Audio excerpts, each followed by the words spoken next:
Thanks a lot. Ratna, please. I haven't been introducing everybody here because everybody's very impressive CVs are in the booklet, so I'm not going to introduce you either. Thank you very much. It's a real honor to be here among many of you, and I want to especially mention Dr. Nair, who's here, who was my professor.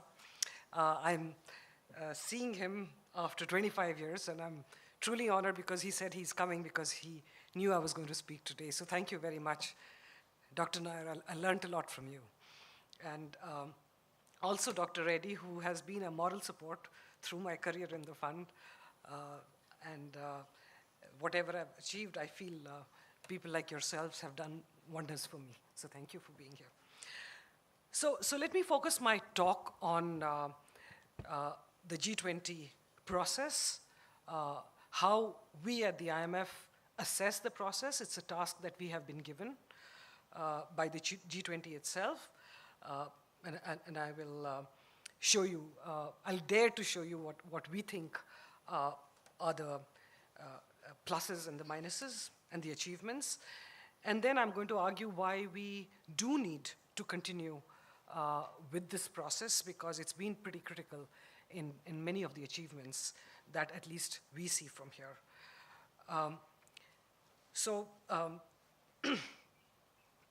Just to step back, one of the key objectives of the G20 process, and it is repeated each time they meet, is to make sure that the world sees a strong, sustainable, and balanced growth. And in that, the G20 argues, and we believe at the IMF, that coordination is absolutely central. Now, you can argue that about whether it has been successful or not. And a very contentious area really is the international macroeconomic policy coordination. And lots of studies have been done, and it is indeed true that it's very hard to say with great confidence that the benefits have been tremendous. But increasingly, there are more and more sophisticated techniques and work that are going on, which do show, and here I would like to actually show you some results of a paper I co-authored recently with Maury Obstfeld, who's the chief economist at the IMF, the economic counselor, and also with Vitor Gaspar. And then I'm just going to give you some examples of how the process works and how we assess how it has worked. So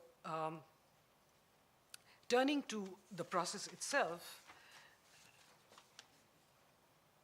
one avenue of coordination at the global level is through our managing directors, what we call the global policy agenda. And in this process, the managing director actually presents this every 6 months to the board of governors who represent one or many countries at the IMF, and there are 189 member countries. So what we do there is we work for those 6 months evaluating the policies of each, not just the G20, but each of the 189 members. And we do this every 6 months. So I want to show you what we found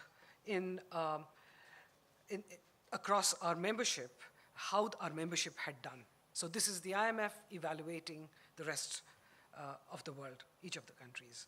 And in this pie chart that you see across different areas, the charts really represents the number of countries. So it shows the proportion of countries that are doing well or not doing well. And here they're not weighted by the GDP of any country. So just to show you, in the fiscal area, as you can see, the record is mixed. You see a lot of reds and some greens. And this has happened more recently because of the collapse of the commodity prices. And so a lot of the reds and the yellows that you see represents countries where fiscal deficits have widened tremendously. because of the commodity shock, and they didn't have enough buffers. In the monetary area, and that's one that has been mentioned earlier, post-crisis, there was unconventional monetary policy that was used that did help in definitely preventing a very prolonged recession or depression, and that shows some success.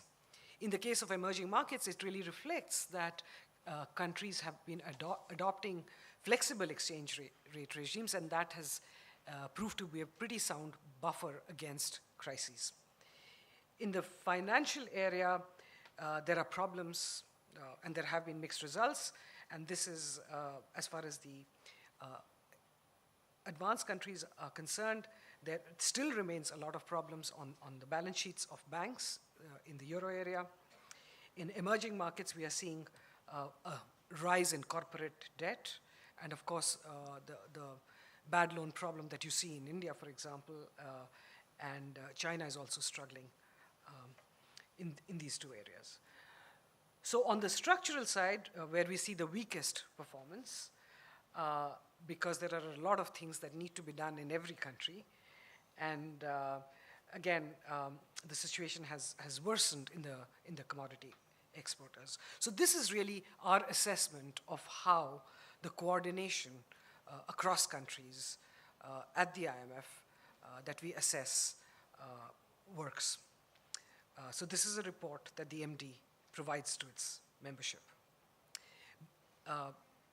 But then we not only do that, we also assess ourselves because we have a job. The G20 uses us a lot to provide technical papers, to provide analysis, and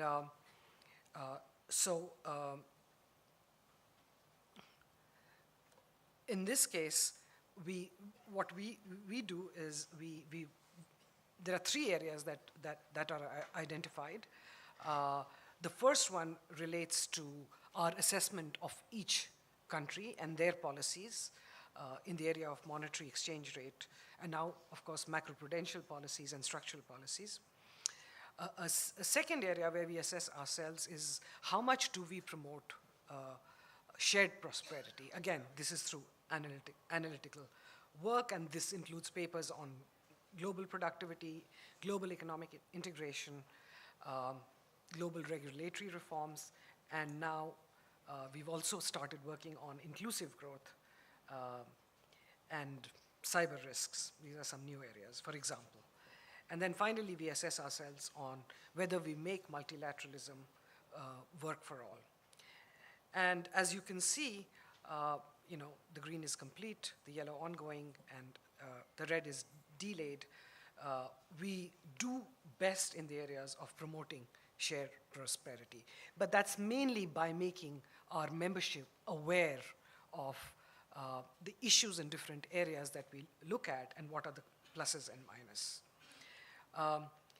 And indeed, in the area of making multilateralism work for all, the progress has been slow. And these are areas of financial safety net, debtor-creditor arrangements, state contingent debt instruments, regional financing arrangements, bank insolvency reforms, the IMF governance and reforms, and the role of the SDR. So here we have made the least progress. And then, of course, all this work that we do feeds into the work of the G20, the mutual assessment process. And just to remind you, the leaders of the G20, as you know, got together in 2009 to ensure just lasting recovery from the crisis, and they use a mutual assessment process.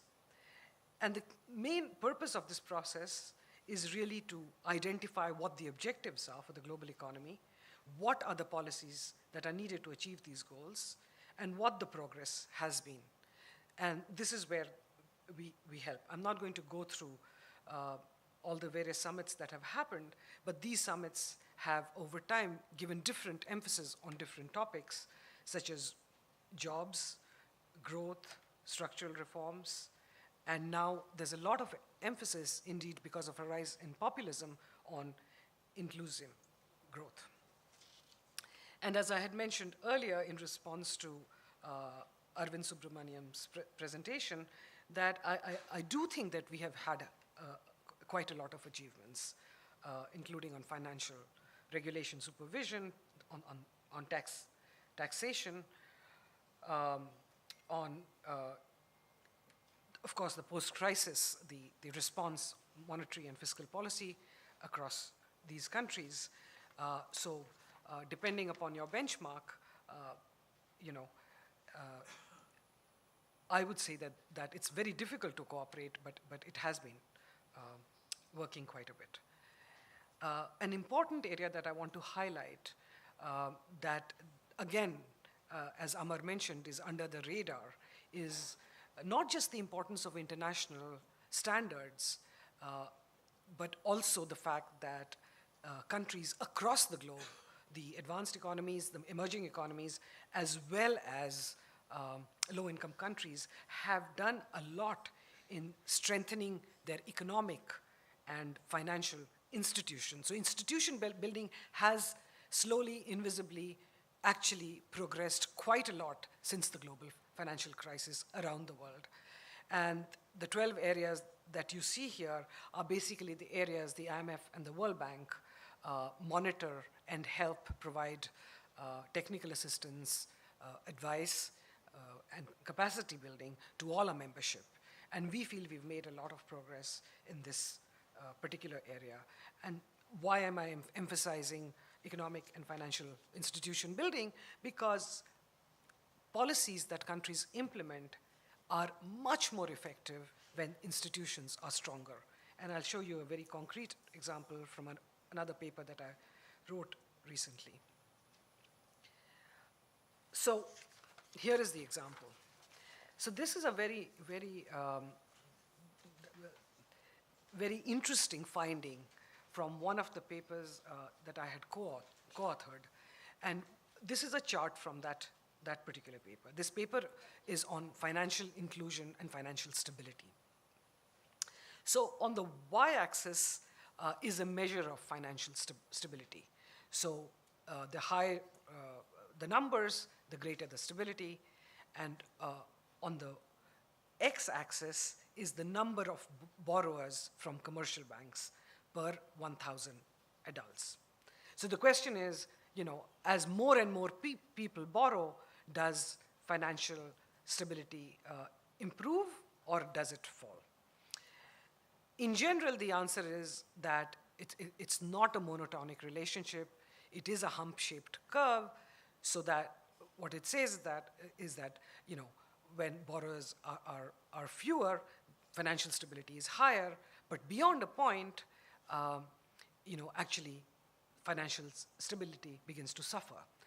And really the best examples are, as you know, the 2008 crisis happened because of the US government's desire to increase more and more households in borrowing so that they could build homes for themselves. And that had led to the subprime crisis.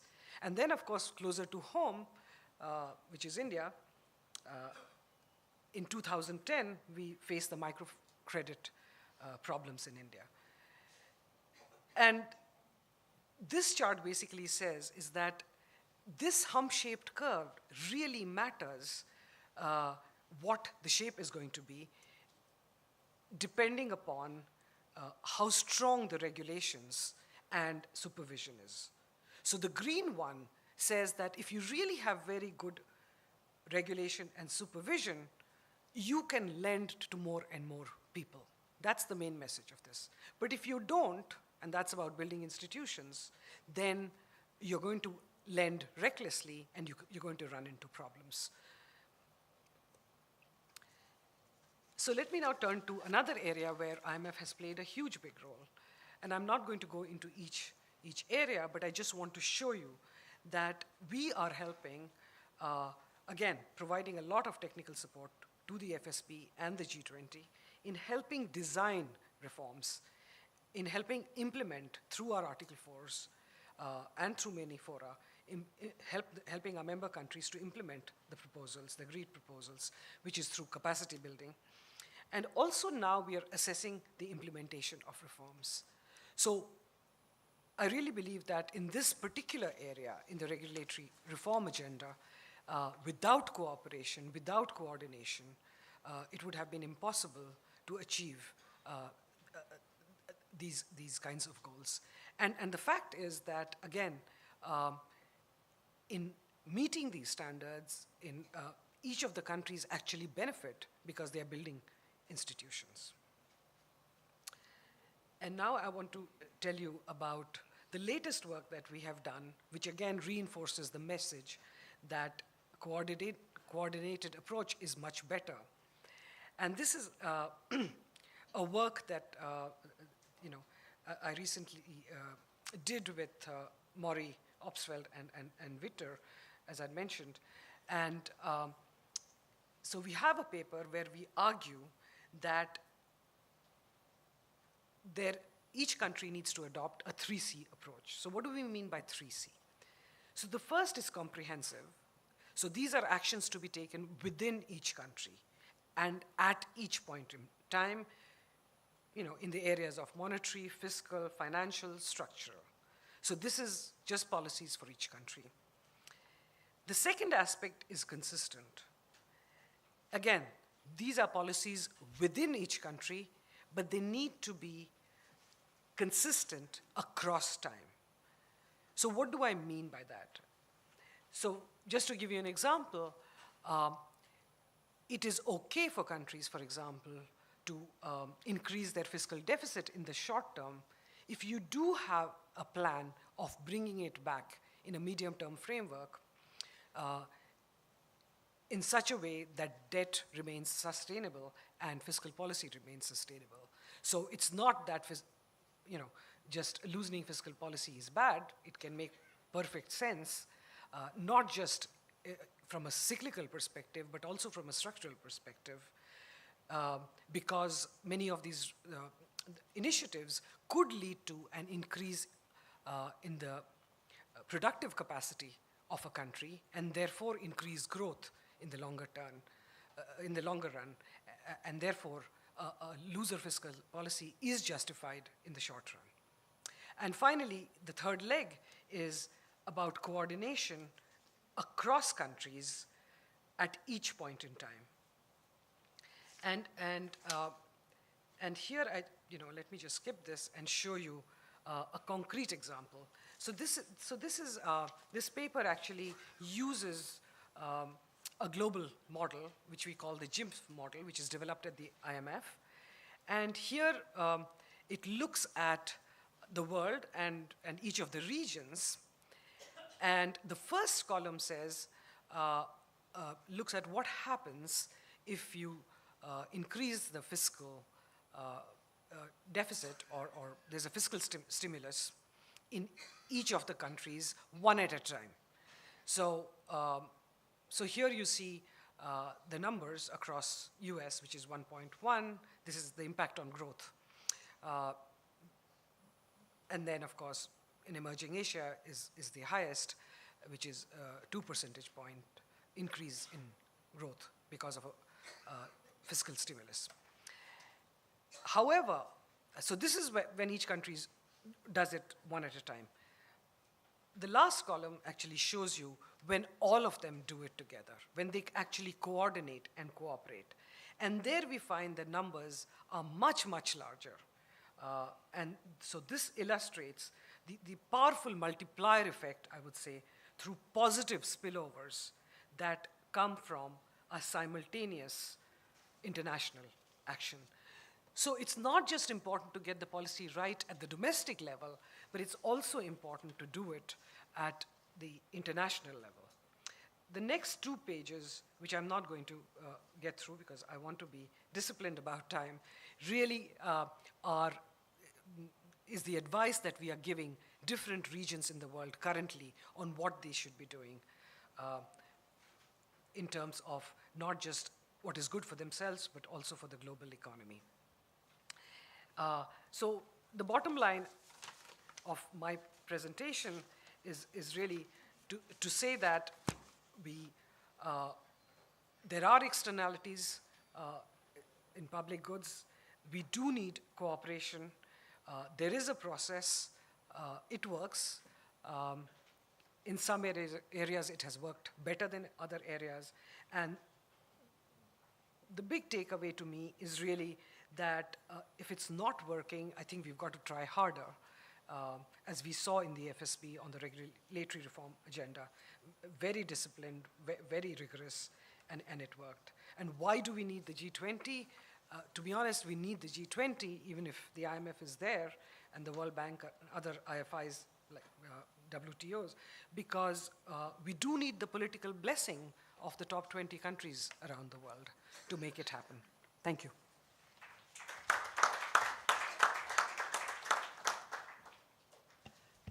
Thank you very much, Ratna. I should alert you that while your 3 C's seem very good things to do, in India 3 C's sometimes conjure something else. Which is? CBI, the Central Vigilance Commission, and the Controller of Audit. So, in fact, in banking and other corporate circles and government circles, these are sometimes thought about. That's an aside. I was just struck by how also in your table on the benefits of significant positive spillover effects, it's a very sort of Keynesian kind of story, because I think the particular example you give of essentially as a fiscal stimulus, either done regionally or globally.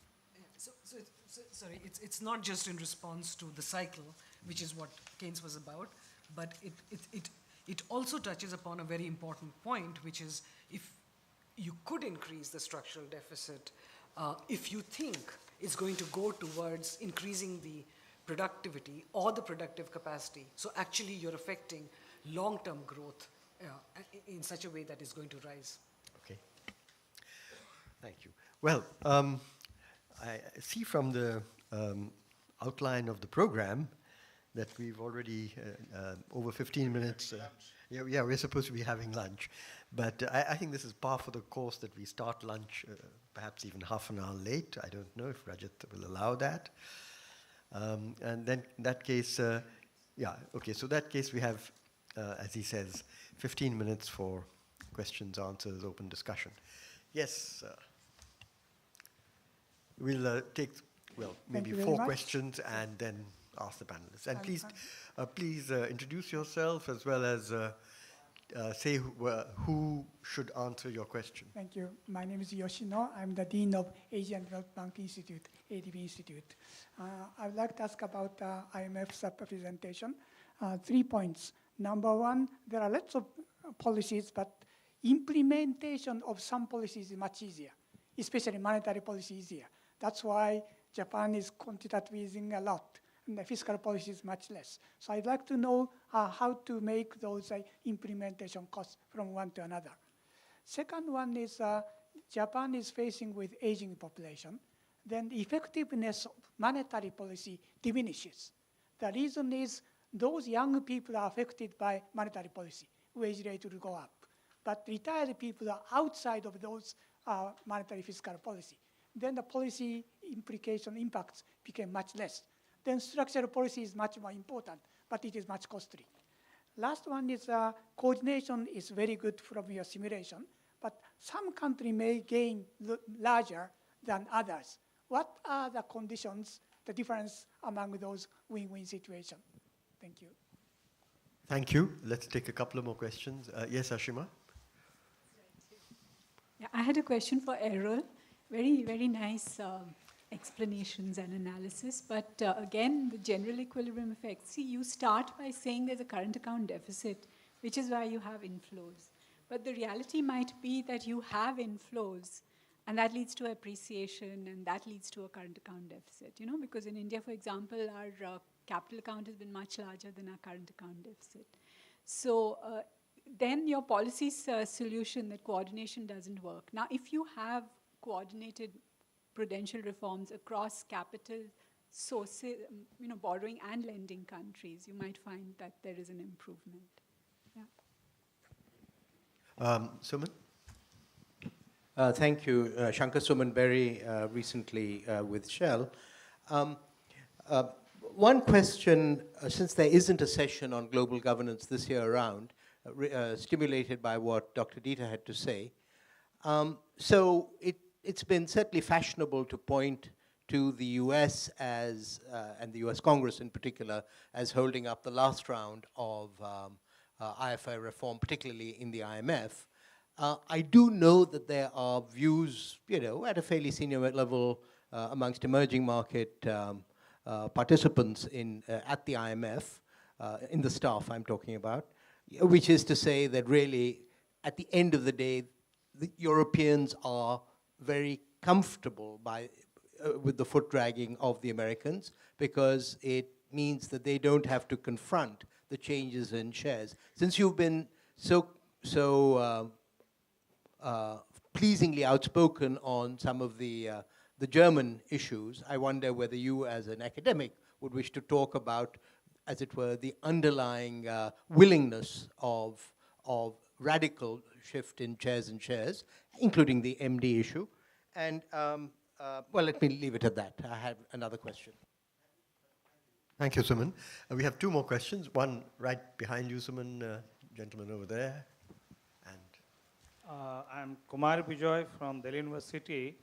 I have a question to Madam Sahai related to that 3-3 approach. Is this when the region stimulus on its own versus coordinated in all regions, is there any pattern of movement of that stimulus has been found in the study? And it's like something originating from US or Euro area to moving towards this, emerging Asias or Latin. Is there any kind of, clear-cut demarcation is available in the study, or it is actually moving, from and to in both way, all about the economy? Thank you. One last question over there. Yeah, Mahendra Pal from Delhi University, teaches economics. I think my question related to Professor D'Souza. In his paper, I think he shows the diagrams that all official capital, private capital flows are going up. Domestic investment is also going up. Then he shows that all textbook diagrams. And somewhere he says that the capital inflows causes debt. So I think it's a very surprising that domestic investment is rising, and India has become the favored destination of foreign capital inflows, and we have been working with that capital, and our growth rate is also shows some positive relationship with the capital inflows. So I think I find some contradiction in the paper. Please, thank you very much. Thank you. I know there are more hands up, but time is limited, so we've had five good questions. I'm going to request the panelists, we'll go now in reverse order. Request you, Ratna, to start first. Okay. Sure, I'll try to be brief. This is in response to Mr. Yoshino. You're absolutely right. Some are easy to implement. Monetary policy, it was done. The harder ones are taking a long time, and we have been very vocal in saying that. This ranges from reforms that are needed in Europe, in US, as well as warning signals to emerging markets. So, but we do see some movements. I mean, recently there was some resolution in Spain on the banking issue. So that's one of the issues. Aging population is, of course, a big issue, not just in Japan. China will confront it also. Korea, there are other countries. And, of course, Europe faces it too. But there are solutions. They are not very popular solutions, but they are solutions. And that is, immigration. In many of these countries, that's how US has managed, actually so far, to have maintained pretty robust productivity and growth rates. It's unfortunate that with populism, the fact that labor migration has actually helped advanced countries tremendously is being ignored at this point. And then, of course, on coordination, it's true, some countries gain more than others, but the issue is if it's a Pareto improving, in the sense that if everybody benefits, you know, it should be a positive one. And then, as far as specifics are concerned, like trade or financial globalization, which may hurt some parts of the population more than others, I think governments need to be prepared to help them, to support them in different ways. So it's very possible to take care of even those who have got hurt and yet have a net positive benefit. Finally, on the issue of the 3C approach, I'm happy to talk to you after during the lunch hour, but the bottom line is that the way we do this exercise is we assume there's a global demand shock. So there's a global demand shock across, which affects every country in the world. And then in response to that shock, and that shock could be the global financial crisis, for example,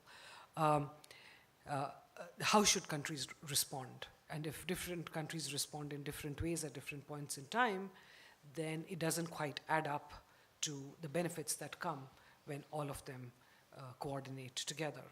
And actually, again, G20 had pushed this idea of every country, G20 country should increase fiscal deficit by 2% soon after the global financial crisis.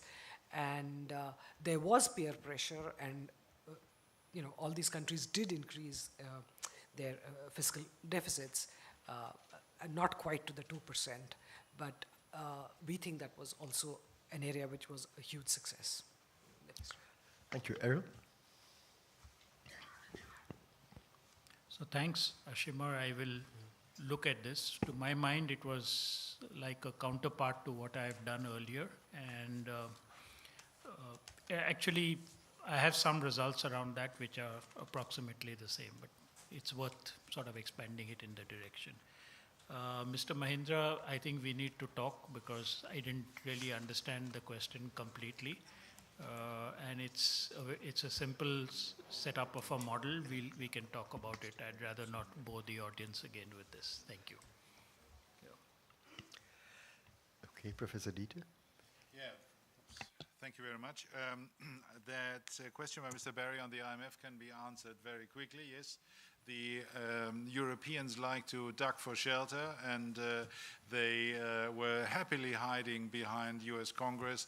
And of course, it is fair to say that Europeans were heavily overrepresented in the IMF for a long time, and without external pressure, they wouldn't have moved. I think it is fair to say that. I fully agree. I would just, if I just may, ask a little, or make a little comment on the previous speakers, because I had the impression to hear that Hyman Minsky was around, was in the room. You know, credit booms going are good to a point, but what do you do then? And Mr. De Sousa said, well, beyond a certain point, when credit booms get out of control, we should do something. And that this is, of course, in line with economic historians' findings, Schuleric and Taylor, but also Reinhardt and Rogoff, that have suggested, well, if credit grows too much, what do? The trouble is that in the absence of restrictions on capital flows, you can't do all that much, can you? I mean, there are numerous examples of credit booms where central banks try to do something, and you could go to Iceland, where the central bank realized that something is going in the wrong direction, and the central bank tried to stop that credit boom by raising interest rates, no other tool available. The consequence was that citizens of Iceland borrowed in foreign currency to finance their German-made SUVs.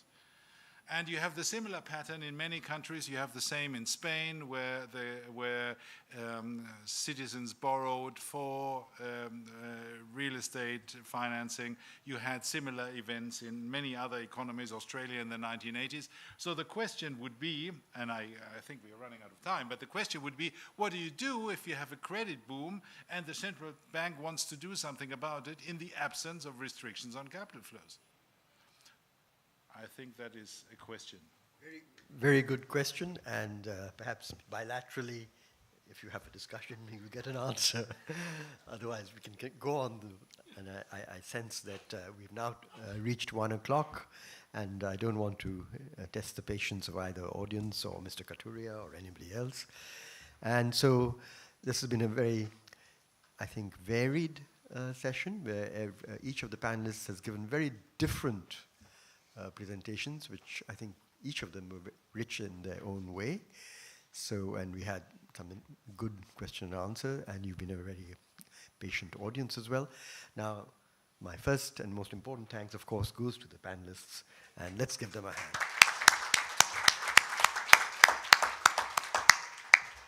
Rajat, any announcement on lunch?